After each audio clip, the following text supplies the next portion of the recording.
Niektorí sa obávajú, iní ich vítajú. Faktom je, že inteligentné technológie a umelá inteligencia budú dôležitou súčasťou vyučovania aj v našich školách.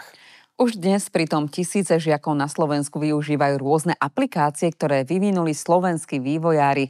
Tieto technológie by však mali učiteľom pomáhať, nie ich nahradiť. Slovensko vo vývoji učiacich technológií nezaostáva. Dôkazom toho je aj úspešný učiaci portál, ktorý vytvorili experti v Žiline. Moje deti, napriek tomu, že ja som učiteľ matematiky, fyziky, informatiky vyštudovaný, tak mali zlé známky. Ja som sa s nimi učil, ale známky boli zlé.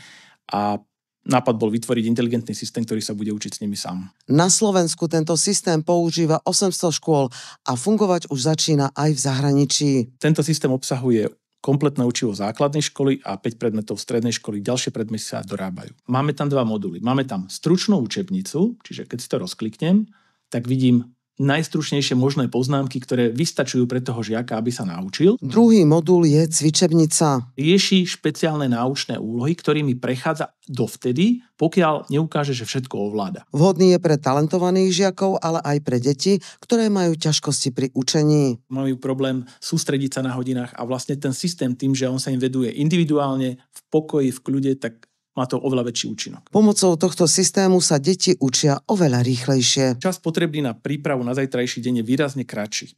Čiže pre prvostupňarov je to približne 15 minút čistého času, pre druhostupňarov 40 minút čistého času. Jedna z oblastí sú inovácie, zavádzanie digitálnych technológií. Myslím si, že v toto je výzva pre všetky vzdelávacie systémy na celom svete. Iveta Marešová a Anton Adamčík, televízia JOJ.